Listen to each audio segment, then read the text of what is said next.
오늘 요한 1서 말씀 계속 좀 말씀 나누도록 하겠습니다. 사랑이 가장 중요하다면 어떻게 살 것인가? 이런 조금 무거운 주제이긴 하지만 우리의 삶을 변화시켜보자라는 목적을 가지고 우리 요한 1서 2장 15절로 17절 말씀에 근거해서 말씀 나누도록 하겠습니다. 요한 1서 2장 15절로 17절 한 절씩 교독하고 17절 같이 읽도록 하겠습니다. 15절 제가 먼저 읽습니다. 이 세상이나 세상에 있는 것들을 사랑하지 말라. 누구든지 세상을 사랑하면 아버지의 사랑이 그 안에 있지 아니하니 이는 세상에 있는 모든 것이 육신의 정욕과 안목의 정욕과 이생의 자랑이니 다 아버지께로부터 온 것이 아니오 세상으로부터 온 것이라. 함께 읽습니다. 이 세상도 그 정욕도 지나가되 오직 하나님의 뜻을 행하는 자는 영원히 거하느니라. 아멘. 제가 이 신앙생활을 하면서 이게 뭐 나이가 들어가면서 느껴지는 거일 수도 있고요. 이게 하면 할수록 느끼는 게 뭐냐면 이 중요한 것에 집중해야 된다. 사소한 일에 목숨 거는 일 그만하고 이 중요한 것에 더 집중해야 된다. 세월 아껴야 된다. 이런 생각을 참 많이 합니다. 생애가 짧잖아요. 나이가 들어가면서 더 짧게 느껴지지 않습니까? 이 보람되고 의미 있는 일들로만 채우기에도 아까운 시간인데 사소한 일들에 시간 낭비하지 말아야 되겠다. 이게 참 요즘 더 많이 드는 생각 중에 하나입니다. 영적 전쟁이라는 것은 이 중요한 것과 사소한 것을 분별하는 능력이라 해도 과언이 아니거든요. 사단이 하는 일이 뭔가 하면 중요하지 않은 일인데 중요하게 여겨버리는 거예요. 사소한 일인데 중요하게 여기는 겁니다. 사소한데 왜 자꾸 우리가 중요하게 여기고 정말 중요한 일은 놓치고 살아갈까? 이게 영적 전쟁 가운데 있는 일이기 때문에 그래요. 분별력이 없고 지혜가 없으면 놓치는 겁니다. 사단은 날마다 중요하지 않은 일에 매진하게 만들어요. 중요한 일은 놓치게 만듭니다. 저도 경험하지만 요즘 뭐 이 핸드폰이 이게 요물 아닙니까? 이것만 들고 있으면 뭐 두세 시간, 뭐 하루 종일 후딱 지나가요. 유튜브나 소셜 미디어가 얼마나 우리의 눈을 사로잡는 것으로 가득한지 심지어 저도 이거 많이 쓰거든요. 성경 통독 요즘 하고 있는데 뭐 성경책을 놓고 읽을 때도 있지만 이동할 때는 이거 든단 말이에요. 그럼 갑자기 읽고 있다 보면 뭐 띵동 옆에 뭐가 보여지고 뉴스 한번 보다 보면 뭐 지하철 안에서 성경 통독 못하고 그냥 1시간, 2시간 훅 지나가 버려요. 아니 목사인 저도 성경 보다가 그러는데 성도 여러분의 삶에서 이게 얼마나 많은 역할들을 해나갈까? 사소한 일을 중요하게 만드는 일들을 해나갈까? 과연 이게 우리가 두세 시간씩 보고 있는 그게 그렇게 중요한 일입니까? 제가 봤을 때는 영양가 있는 일이 별로 없어요. 그러나 이게 뭐 내 의지와 상관없이 그냥 손에 들면 보게 되는 거거든요. 그래서 무서운 겁니다. 좀 과장돼 얘기하면 핸드폰 보다가 죽겠구나. 핸드폰 보다가 세상 마감하게 생긴 게 요즘 세상이에요. 그럼 앞으로는 덜 할까? 여러분 기술이 발전하면 발전할수록 대기업들이 하는 일들은 결국 우리의 눈을 사로잡는 일들을 하는 겁니다. 이거 없으면 못 살아. 없어도 살거든요. 왜 이런 핸드폰 금식 같은 걸 하겠어요? 없어도 살 수 있거든요. 주님께서 우리에게 뭐라고 말씀하십니까? 골로새서 3장 1절에서 2절 말씀. 그러므로 너희가 그리스도와 함께 다시 살리심을 받았으면 거듭났으면 새 생명을 입었으면 위의 것을 찾아라. 이 영어 성경으로 하면 set your heart거든요. set이라는 게 세팅하다, 뭔가 두다, 고정하다 이런 뜻이거든요. 너의 마음을 좀 하나님 나라에 두라는 거예요. 하나님께 두라는 겁니다. 거기에 고정하라는 거예요. 거기는 그리스도께서 하나님 우편에 앉아 계십니다. 우리가 그리스도를 소중히 여기며 살아가도록 우리의 마음을 그리스도께 두라. 2절 뭐라고 되어 있습니까? 위의 것을 생각하라. Set your mind. 너의 생각을 주께 고정하라는 거예요. 왜 이렇게 set이라는 단어를 썼을까? 왜 고정하라고? 왜 거기다 두라고 했을까? 거기에 고정하지 않으면 수많은 것들이 우리를 미혹하니까. 사소한 것들에 시간 낭비하니까. 제가 교생활하다가 목사가 될 때도 비슷한 생각이었어요. 이게 가장 중요한 삶을 살아야 되는데, 의미 있게 살아야 되는데, 시간 낭비하면 안 되는데, 진짜 삶을 살아야 되는데 가짜에 현혹되어 갖고 이 짧은 인생을 가짜들에 현혹되어 살아가면 안 되는데, 그 마음이 제게 있었습니다. 물론 여러분 뭐 목사의 삶만 진짜의 삶이란 뜻은 아니에요. 그런 생각하던 중에 제게 주신 은사와 재능과 하나님 주신 은혜가 하나님의 부르심과 마주하면서 이 목회자로 헌신하게 된 것이죠. 저는 우리가 한 번 사는 인생인데 허무해지긴 너무 싫습니다. 또 여러분도 그러한 삶을 살기 원하시는 분도 아무도 없을 거라 생각해요. 그렇다면 우리가 기도해야 되거든요. 하나님, 중요한 것을 놓치지 않도록 저에게 영적 분별력을 주세요. 사소한 것에 마음 쓰지 않도록 저에게 지혜를 주세요. 성령으로 충만하게 해주셔서 중요한 것을 중요하게 볼 줄 알고 사소한 것을 사소하게 여길 수 있도록 주님 인도해 주세요. 그렇다면 여러분, 골로새서가 말하고 있는 위의 것을 찾고 위의 것을 생각하는 그 위의 것의 소중한 가치, 도대체 무엇을 말하는 것일까? 성경은 단 한순간도 망설이지 않고 분명하게 대답합니다. 가장 중요한 것은 사랑이다. 사랑이 없으면 아무것도 아니다. 오늘 설교 제목이 그것 아닙니까? 하나님이 우리에게 말씀하시는 사랑이 우리 인생의 가장 중요한 것이라면 우리는 어떻게 살아야 되는가? 우리는 어떻게 변해야 되는가? 우리는 어떻게 행동해야 되는가? 우리의 삶이 바뀌지 않고 우리의 삶이 변화되지 않는 이유는 사랑이 가장 중요하다라는 가치로 인정하지 않기 때문이에요. 사랑보다 중요한 게 너무 많은 거예요. 사랑이 사소해져 버리는 거예요. 영적인 분별력을 놓치고 나니까, 사랑을 중요하게 여기지 않다 보니까, 사랑이 사소해지니까 우리의 삶이 지금 이 모양 이 꼴이 되는 것 아닙니까? 그래서 좀 바뀌어야 되잖아요. 변화해야 되잖아요. 변화를 원한다면 전제가 바뀌어야 된다. 사랑을 중요하게 여겨야 합니다. 오늘 저는 요한일서 말씀을 통하여서 이런 맥락에서 세 가지만 좀 살피려고 합니다. 첫 번째, 여러분이 정말, 우리가 정말 진정한 믿음을 가졌다라고 한다면 반드시 사랑으로 드러나게 되어 있습니다. 사랑으로 행하게 되어 있어요. 믿음이 있노라 하며 사랑하지 않는다면 우리의 믿음은 가짜 믿음입니다. 우리가 믿음으로 의롭다 여김을 받았다 말씀을 드렸잖아요. 지난번 교리를 설명하면서 이신층이 믿음으로 의롭게 여김을 받았다. 여러분, 성경이 말하는 의로움이 무엇인가? 이건 철저하게 관계적인 용어입니다. 관계적인 용어. 예를 들어서 하나님이 의로우시다, 이거를 서구의 철학적 관점으로 보면 그냥 선하다 이런 개념이에요. 착하시다, 뭐 1.1에게 죄도 없으시다, 맞죠? 그러나 그 이상의 의미를 성경이 품고 있는 게 이 의롭다라는 단어예요. 하나님이 의로우시다라는 것은 뭐라고 설명할 수 있는가 하면 하나님께서 자기 백성과 맺은 언약의 관계를 충실하고 신실하게 지키신다, 이 뜻이 의롭다라는 뜻이에요. 내가 너희 하나님이 되겠다. 그렇다면 우리에게 의롭게 여겨주신 이유는 뭘까요? 너희는 내 백성이 되기 위하여 신실할 수 있도록 관계의 문을 열어주신 게 바로 이신칭입니다. 이론이 아니에요. 하나님 앞에 나가 하나님을 사랑할 수 있는 문을 열어주신 게 이신칭입니다. 우리가 의롭게 됐다는 게 그렇게 실천적 의미가 있는 거예요. 사사기 5장에 보면 하나님께서 가나안 왕 야빈을 또 그 군대를 몰살시킨 다음에 그 경험을 했던 사사 드보라의 찬양이 나옵니다. 사사기 5장 11절이에요. 여호와의 의로우신 일을 칭송하라. 그의 이스라엘을 다스리시는 의로우신 일을 칭송하라. 여러분, 전쟁에서 승리한 것과 의로운 게 무슨 상관이 있습니까? 성경을 사랑과 관계적으로 읽지 않으면 해석되지 않는 구절이 많아요. 전능하신 하나님을 찬양하라, 이게 더 맞지 않겠어요? 싸움에 능하신 하나님을 찬양하라가 맞지 않겠어요? 승리를 주신 하나님을 찬양하라가 맞지 않겠어요? 근데 왜 의로움이 나올까? 왜 그럴까요?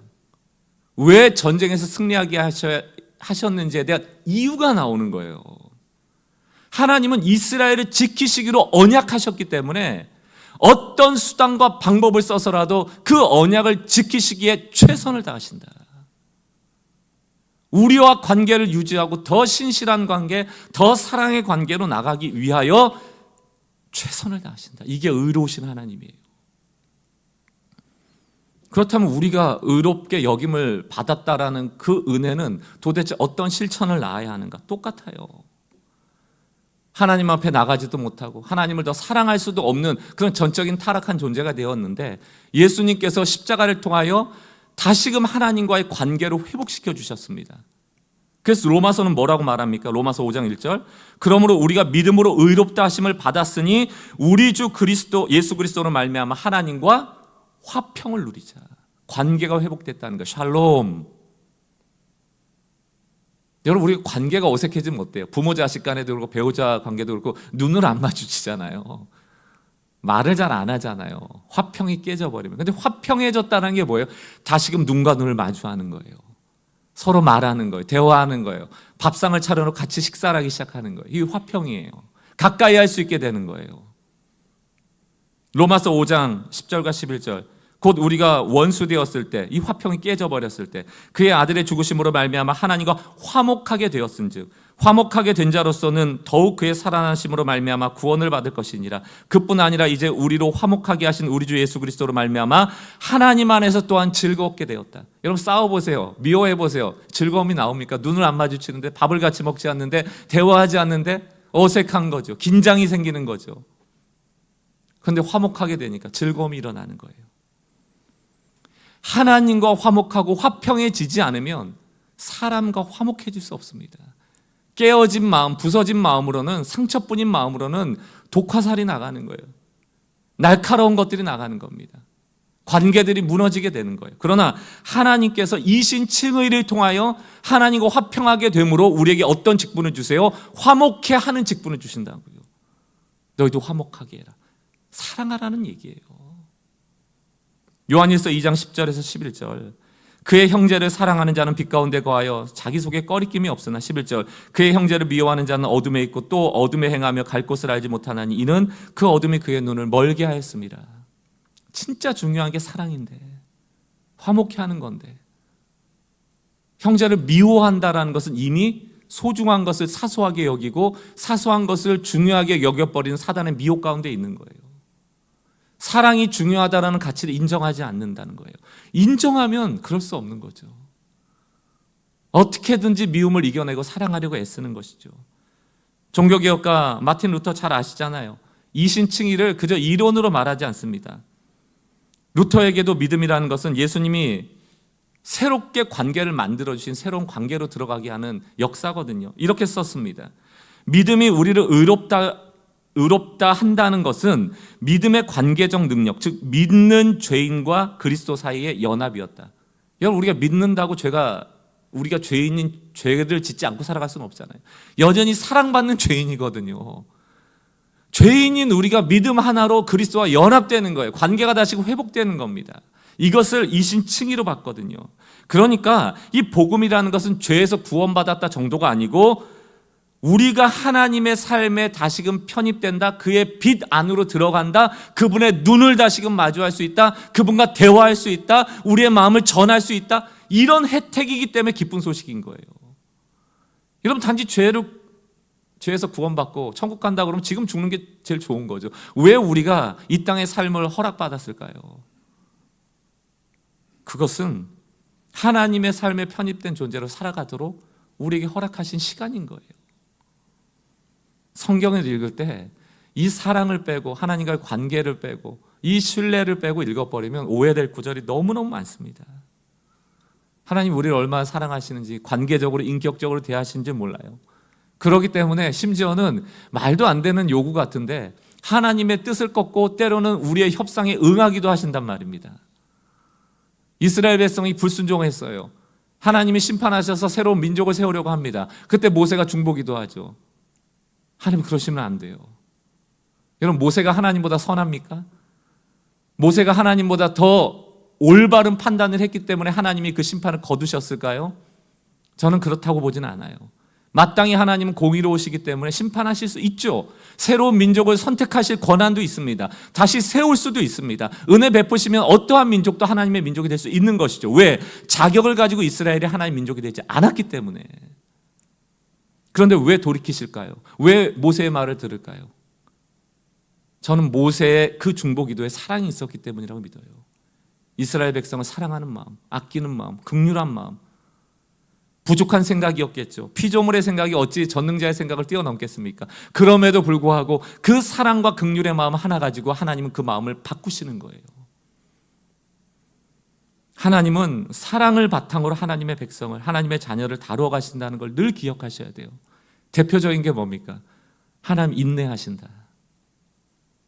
하나님은 조급하지 않아요. 사랑의 가장 큰 특징이 뭡니까? 사랑은 오래 참고 참으며.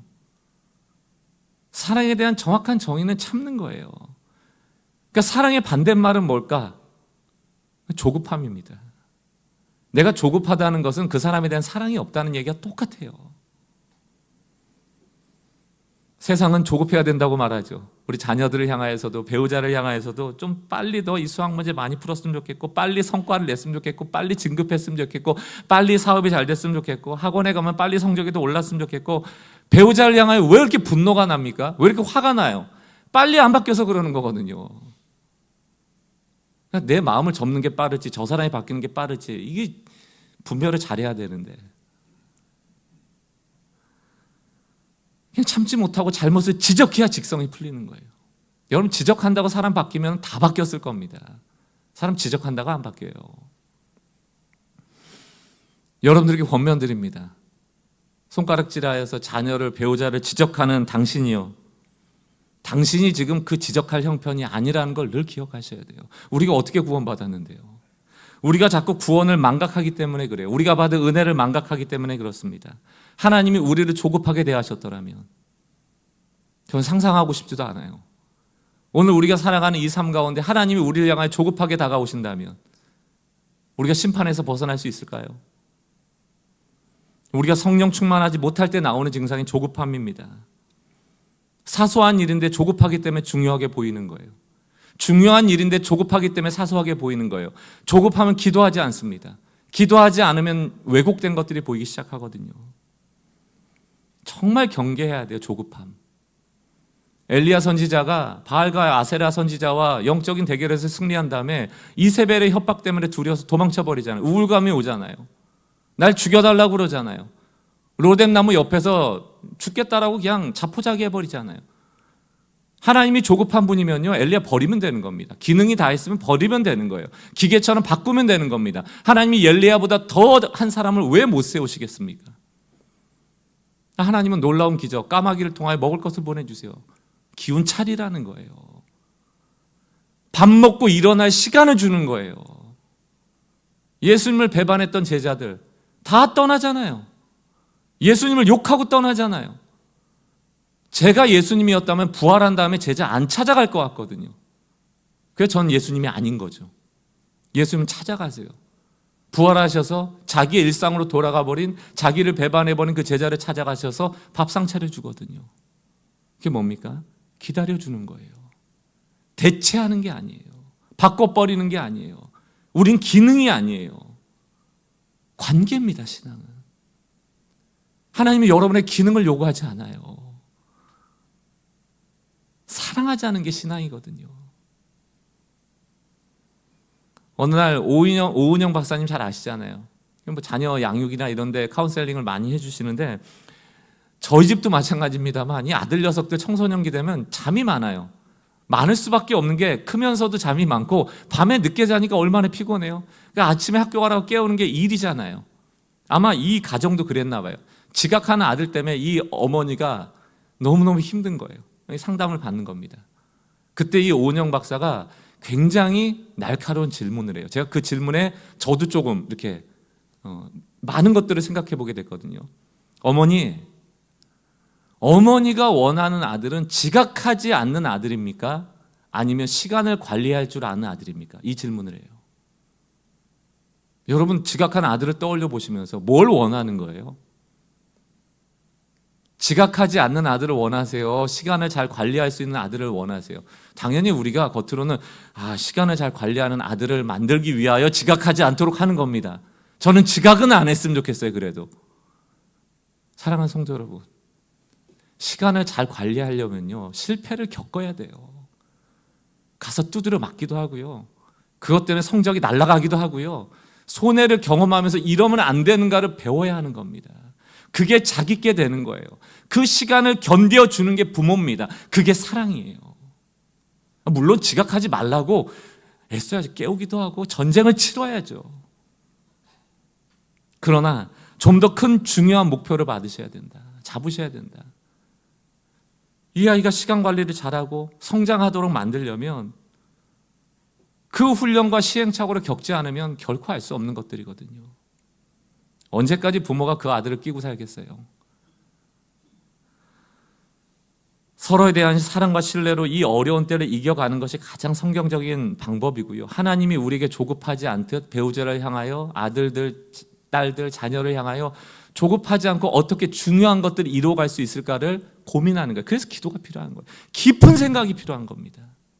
얕은 생각들 말고, 옆에서 들려지는 그런 말들이 현혹되는 생각 말고, 하나님 앞에서 단독자로 기도하며 하나님 앞에서 좋은 부모로서 헌신하며 어떻게 사랑으로 우리 아이를 대할까 고민해야 돼요. 내 본능과 싸워야 되거든요. 괴롭잖아요.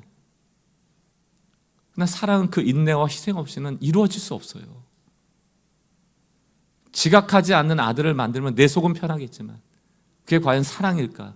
그걸 점검해 봐야 된다는 것이죠. 우리 기도해야 합니다. 주님, 날마다 내가 받은 은혜가 얼마나 큰 사랑으로 이루어졌음을 깨닫게 하옵소서. 기도해야 되고요. 그렇기 때문에 제가 사랑이라는 이 중요한 삶의 방향을 중요하게 여길 수 있는 영적 지혜를 주시고, 사소한 일을 사소하게 볼 수 있는 분별력을 달라고 기도하셔야 되고요. 하나님, 저를 향하여서도 인내해 주셔서 감사합니다. 저를 향하여 조급하지 않으셔서 감사합니다. 저도 그런 사람 되겠습니다. 재혼신하는 날마다의 기도가 우리에게 필요한 것이죠. 여러분, 믿음의 사람은 사랑합니다. 왜? 우리의 믿음이 어떻게 이루어졌는지를 알고 우리가 믿음으로 살아간다는 것이 어떠한 실천적인 삶인지 알기 때문이죠. 두 번째, 같은 맥락으로 연결돼요. 영적 단계가 있음을 인정해야 됩니다. 우리가 기다려줄 때 이걸 알아야 돼요. 여러분들, 영적인 단계가 있다는 것은 차이가 있다는 거. 1단계가 있다면 10단계가 있다는 것 아닙니까? 10단계의 위치에서 1단계를 보면 좀 이렇게 마음이 안 들 때가 있죠. 아이들 수학 공부 가르쳐주다 보면은 덧셈 뺄셈 잘 못할 때 답답하잖아요. 나는 10단계인데 이 아이들은 1단계니까 답답한 거거든요. 여러분, 차이가 있다라는 것은, 단계가 있다라는 것은 갈등이 있다는 얘기예요. 그 다름을 틀림으로 알아버리면 문제가 생긴다는 뜻입니다. 그러므로 우리는 차이가 있고 서로의 단계가 있다는 것을 인정해 줌으로 이해하고 그 단계까지 오르도록 기다려줘야 되는 거예요. 이게 사랑이죠. 예수 믿자마자 다 천사 같아지면 얼마나 좋겠어요. 근데 그렇지 못해요. 사람이 악해서도 있지만 약해서 그렇거든요. 단계가 낮아서 그러거든요. 그렇게 한 단계 한 단계 성숙에 이르러 가는 것입니다. 그것을 위하여 우리가 기도해주고 지지해주고 응원해주고 함께 기도해주는 공동체로서 필요한 것이죠. 요한일서 2장 12절 13절 보세요. 자녀들아, 이렇게 얘기해요. 아이들아, 이 뜻이거든요. 아이들아, 내가 너희에게 쓰는 것은 너희 죄가 그의 이름으로 말미암아 사함을 받았으며. 여러분, 첫 번째 신앙생활할 때 첫 번째 단계가 뭐예요? 예수가 나의 죄를 사해 줬다라는 것에 대한 감격이에요. 저도 정말 구름 위를 걷는다라는 느낌을 받았던 때가 이때예요. 아, 내 죄가 사함 받았구나. 정말 하나님 살아계시는구나. 이런 어린아이 단계가 있어요. 13절. 그러나 또 어떤 단계가 있습니까? 아비들아, 내가 너희에게 쓰는 것은 너희가 태초부터 계신 이를 알았으며, 청년들아, 내가 너희에게 쓰는 것은 너희가 악한 자를 이기었습니다. 청년의 단계도 있다고 얘기를 합니다. 여러분, 청년의 단계는 어떤 단계예요? 아이의 단계를 지나고 나서 우리도 육신의 청소년들, 청년기에 수많은 갈등을 겪거든요. 시행착오를 겪거든요. 수많은 미혹과 유혹 가운데 넘어지고 좌절하고 그 패배감이 오고 거절감을 경험하고, 신앙적으로도 영적으로 비슷해요. 예수 믿고 시작할 때 너무너무 좋았지만 신앙생활 하다 보니까 수많은 신앙의 도전들이 옵니다. 이렇게 다 예수 믿고 나서 하나님 사랑하는데 왜 자꾸 죄를 짓지? 스스로에게 실망하기도 하고요. 누군가가 죄 지은 것 보면 정죄하고 싶은 마음과 비난의 회사를 날리기도 하고요. 교회 안팎에서 나를 절망시키는 모습들이 얼마나 많은지 몰라요. 이때를 만납니다. 여러분, 우리 청년들 갈등하고 신앙에서 좀 넘어지는 모습들 기도해 주셔야 돼요. 영적으로 뿐만이 아니고 육적으로도 청년기 때는 어려운 겁니다. 부족한 게 많고 막 이루고 싶은 소망도 많은데 그게 뜻대로 안 되니까 단계가 잘 안 만들어지고 좀 사다리가 안 보이니까 그 좌절하는 때거든요. 우리 청소년기들 10명 중에 4명이 스트레스랍니다. 공부 스트레스, 입시 스트레스. 청년 자살률이 급증하는데 25%가 20, 30대예요. 생활고. 얼마나 스트레스가 많으면 하루에 4.3명입니다. 신앙생활도 비슷해요. 감당할 수 없을 정도의 시험이 오고 좌절이 오고 패배감이 오고 거절감이 오고 박탈감이 오면 무너지게 돼요. 교회 떠나버려야겠다. 하나님 없나 보다. 이럴 수 있잖아요. 그때 필요한 게 뭡니까? 좀 신앙의 어른들이 함께 기도해주고 지지해주는 거예요. 자꾸 정죄하고 비난할 게 아니고, 또 말씀 가운데 설 수 있도록 함께 말씀 보고 말씀으로 권면하고, 이런 기능들이 서로에게 필요한 것이죠. 왜? 단계가 있으니까. 베드로전서 5장 8절과 9절을 보십시오. 근신하라 깨어라. 너희 대적 마귀가 우는 사자같이 두루다니며 삼킬 자를 찾나니. 언제 특히 찾아요? 그 청년기 때. 혈기왕성하니까. 9절, 너희는 믿음을 굳건하게 하여 그를 대적하라. 이는 세상에 있는 너희 형제들도 동일한 고난을 당하는 줄 알미라. 10절, 모든 은혜의 하나님 곧 그리스도 안에서 너희를 부르사 자기의 영원한 영광이 들어가게 하시니가 잠깐 고난을 당한 너희를 친히 온전케 하시며, 하나님이 친히 돌보시겠다는 겁니다. 굳건하게 하시며 친히 굳건하게 하시겠다라고 얘기해요. 친히 강하게 하시며 친히 털을 견고하게 하시겠다는 거예요. 이 청년의 때를 주의 말씀으로, 주의 은혜로 넘어갈 수 있도록 우리가 함께 마음을 모아야 된다. 지금 청년의 때를 혹시 지나가고 계시는 분들, 이 말씀에 힘을 받으길 바라요. 하나님은 우리의 신앙을 우리 혼자에게 버려두시는 것이 아니고 이 믿음을 보존하시려는 보존의 은혜가 있어요. 친히 온전하게, 굳건하게, 강하게, 털을 견고하게 하신다.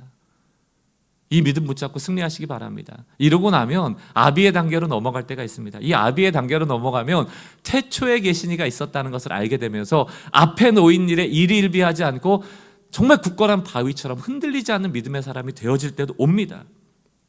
불평의 언어도 사라지고요, 미워하는 일들도 적게 되고요, 하나님 만드신 세상 앞에 경탄하게 되고 하나님 뵐 날들을 준비하게 되고, 이러한 때도 오거든요. 시편 121편 1절을 보니까 내가 산을 향하여 눈을 들리라. 나의 도움이 어디서 올까? 나의 도움은 천지를 지으신 여호와께로다. 이게 아비들의 고백 같아요. 천지를 만드신 하나님이 내 삶을 돕고 계시다. 이 단계까지 걸어가는 것이 신앙의 여정입니다. 사랑하는 성도 여러분, 천국을 향해 걸어가는 걸음은 함께 가는 겁니다. 그런 말 있잖아요. 빨리 가려면 혼자 가고 멀리 가려면 함께 가라. 여러분, 천국의 여정이 뭡니까? 빨리 도달해야 되는 거예요? 1등 해야 되는 겁니까? 나만 면류관 쓰는 거예요? 아니거든요. 천국은 구원받은 자들이 믿음으로 함께 걸어가는 길 위의 여정이거든요. 함께 가는 겁니다. 어떻게 완주할 수 있을까요? 아이들도 있고 청년들도 있고 아비들도 있어요.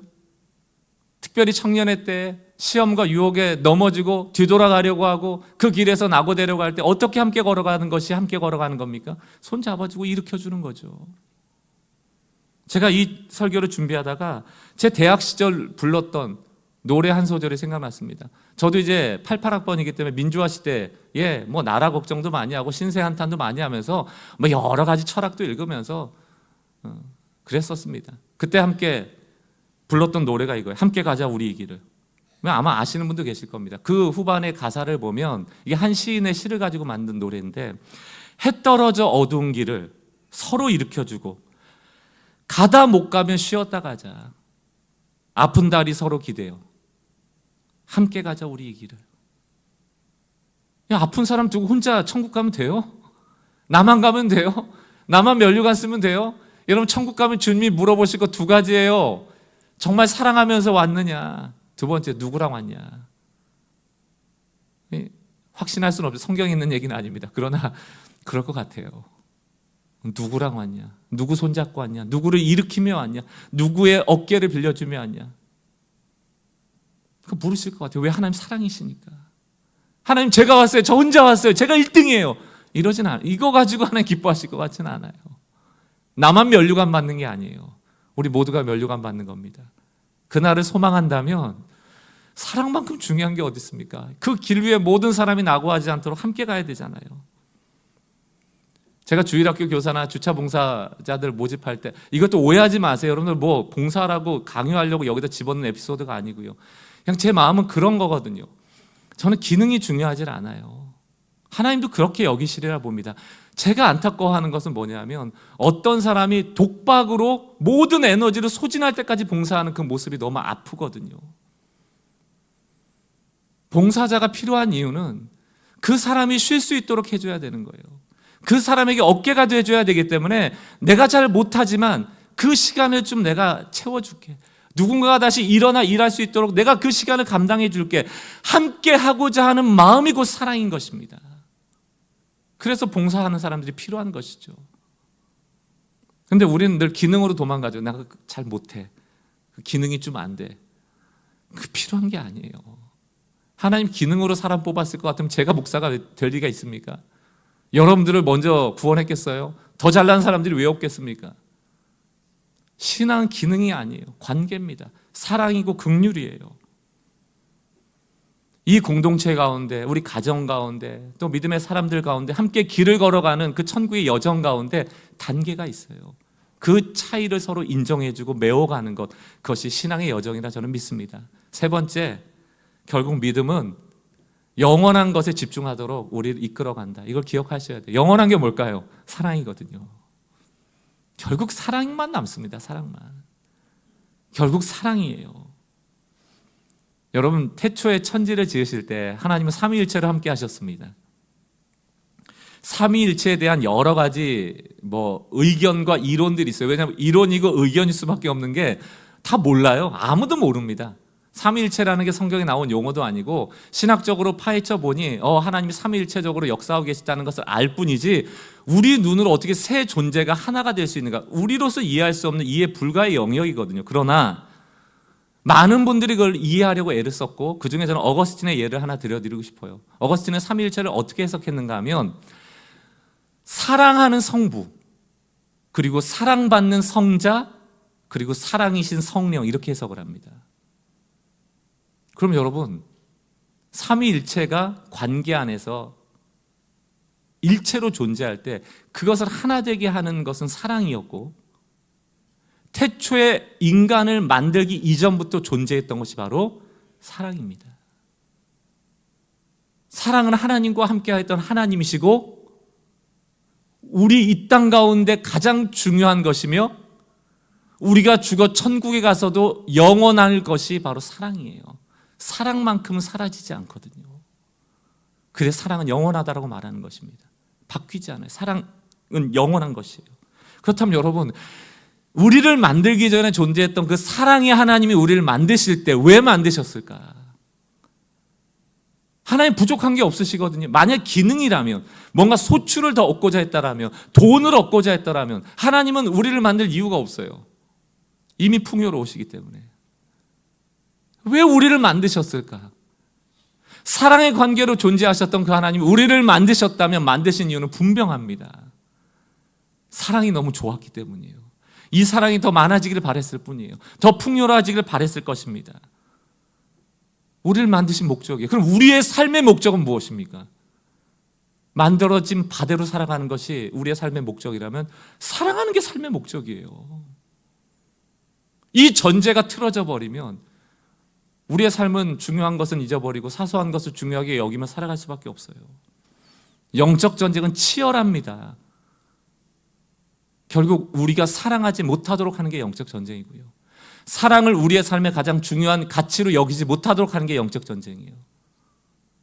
사단은 우리의 귓가에 속삭이죠. 사랑은 낭비야, 허비야, 쓸데없어. 너가 사랑하면 할수록 사람들은 너 무시할 거고 너가 가진 것을 잃어버릴 거고 나중에 너 상처만 남을 거야. 다 경험하셨죠?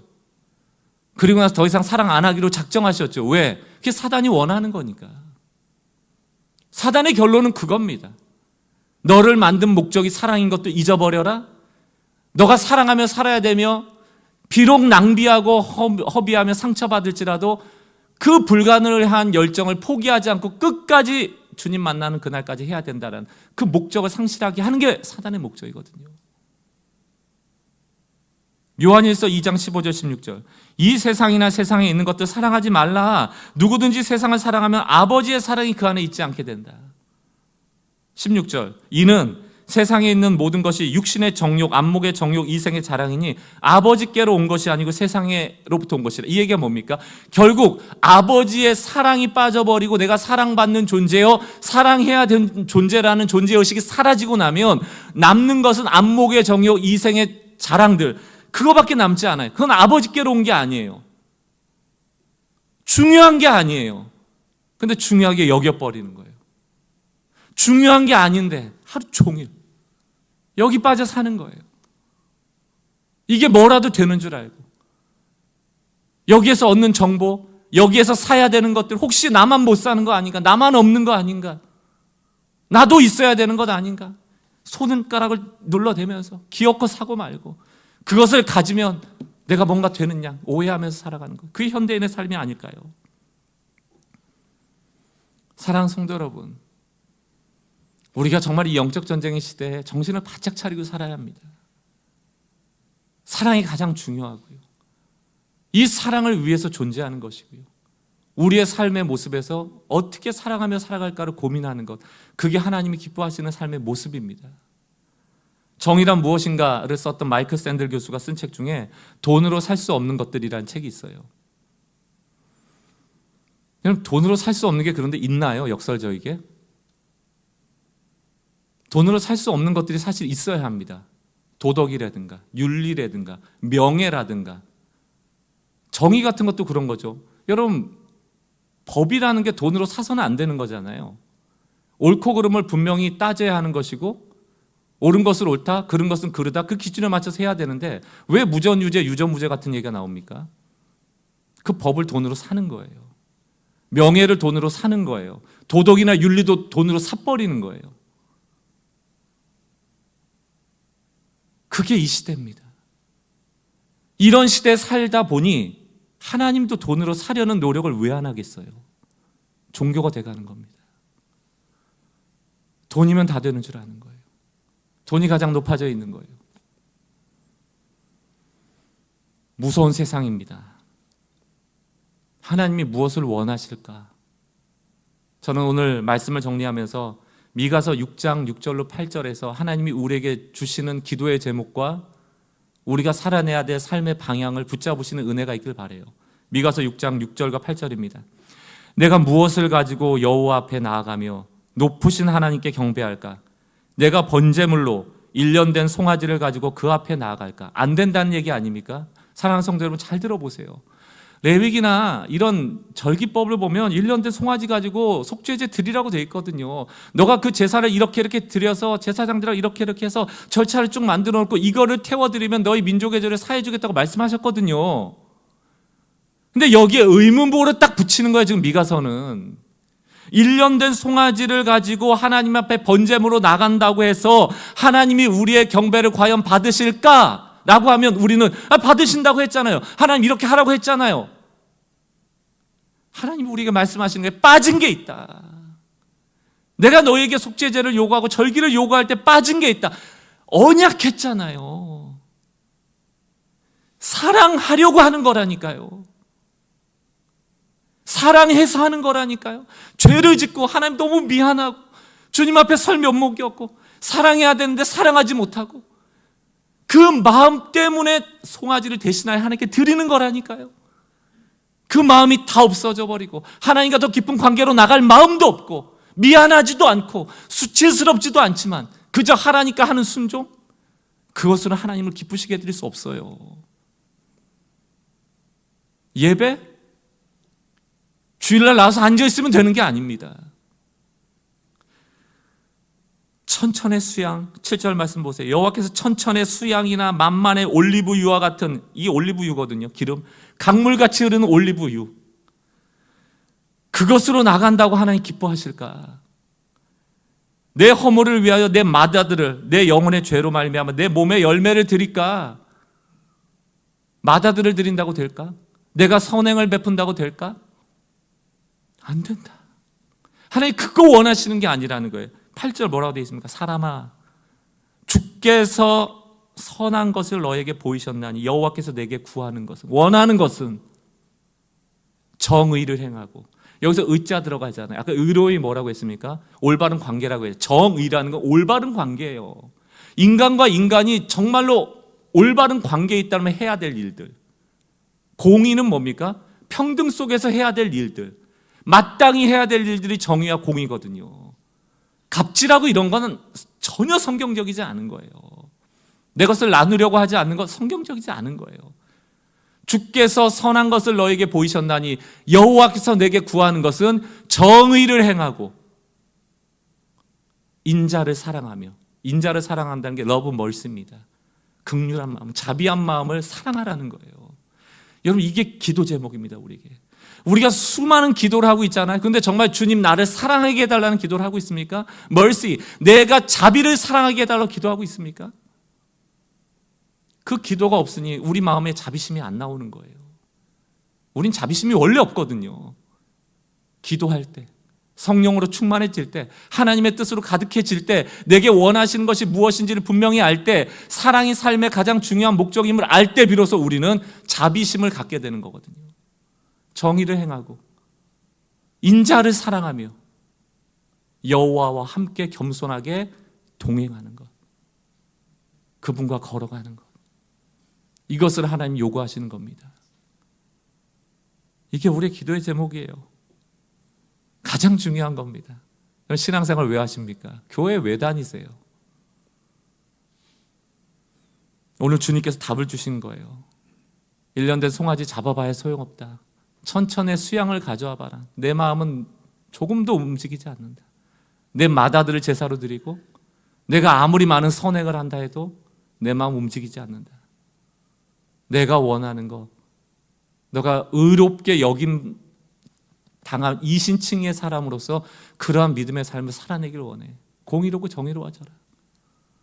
자비로워져라. 하나님을 떠나지 마라.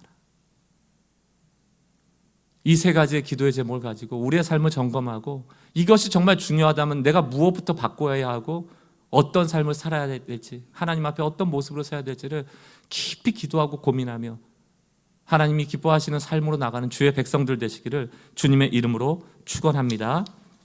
우리 같이 한번 찬양했으면 좋겠어요.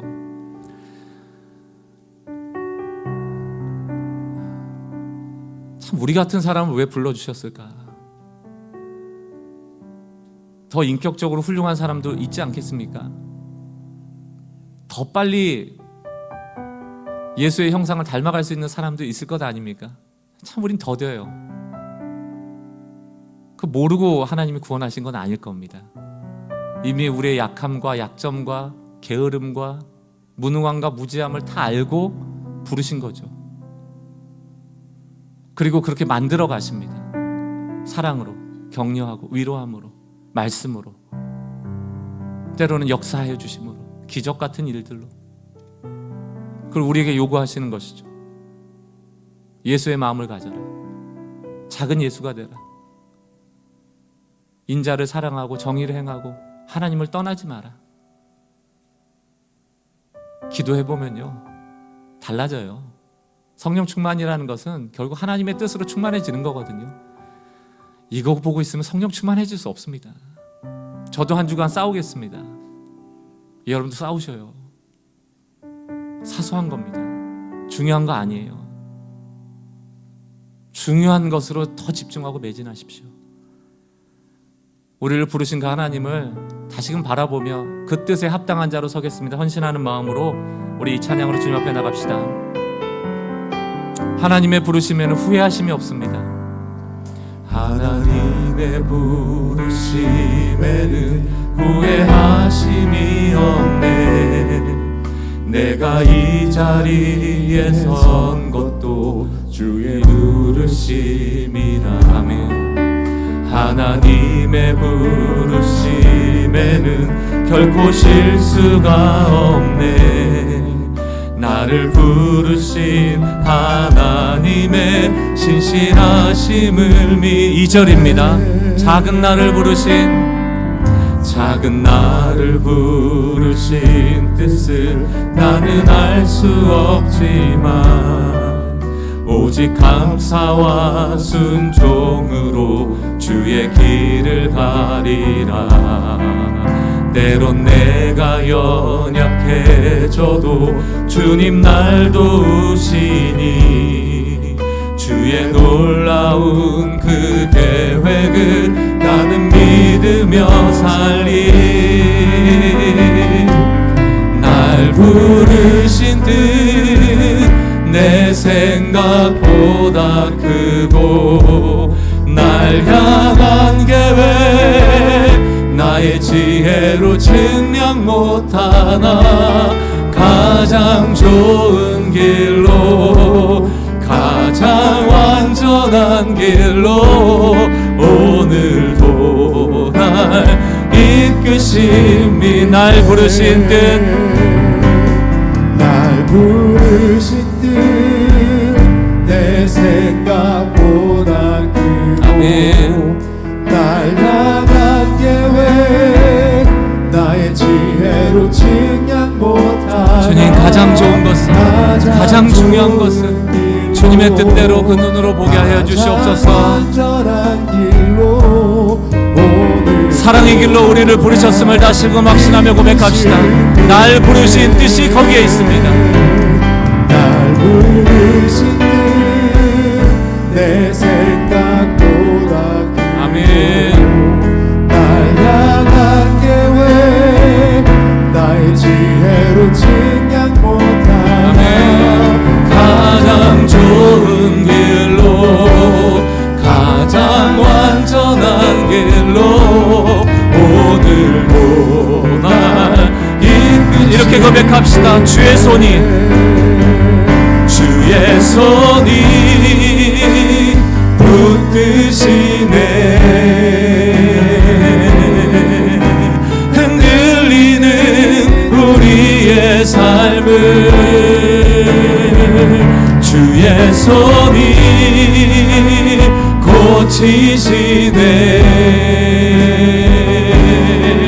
상한 우리의 마음 주님 우리를 고쳐주옵소서. 주의 손이 주의 손이 붙드시네. 날마다 우리는 흔들립니다. 주님, 흔들리는 우리의 삶을 주의 손이 고치시네. 상한 우리의 마음을 함께 오늘 기도하며 주님의 뜻 안에 머물러 있기를 원합니다. 사랑하다가 상처받으신 분들 계세요? 포기하시면 안 됩니다. 존재를 포기하는 거예요. 삶을 포기하는 거예요. 사랑을 포기하는 것은 정말 큰 걸 포기하는 거예요. 너무 중요한 걸 포기하는 거예요. 혹시 사랑을 낭비라고 생각하시는 분들 계세요? 혹시 돈으로 살 수 없는 것은 없어 라는 잘못된 생각에 빠져 계신 분들 있습니까? 안목의 정욕이나 이생의 자랑에 너무나도 치우쳐 계신 분들 계세요? 핸드폰 손에 들고 모든 것을 가진 것처럼 여기며 시간을 낭비하시는 분들 계십니까? 오늘 주님께서 우리에게 말씀하십니다. 내가 너에게 원하는 게 있다. 의롭게 살아라. 사람에 대한 자비로움을 가져라. 나랑 함께 걷자. 이 관계 안에서의 사랑의 삶을 우리에게 요구하시는 이 요구 앞에 맞아, 이게 존재의 목적이고 나를 창조하신 목적이라면 나는 사랑하는 존재가 돼야 돼. 이것으로 영적 전쟁에서 승리할 수 있습니다. 바뀌셔야 됩니다. 이것이 가장 중요하다 말하는 성경의 진리죠. 오늘 조용히 들은 말씀을 가지고 주님 앞에 머물며 회개하고 다시금 우리의 삶의 방향을 재정렬하는 시간 되었으면 좋겠습니다.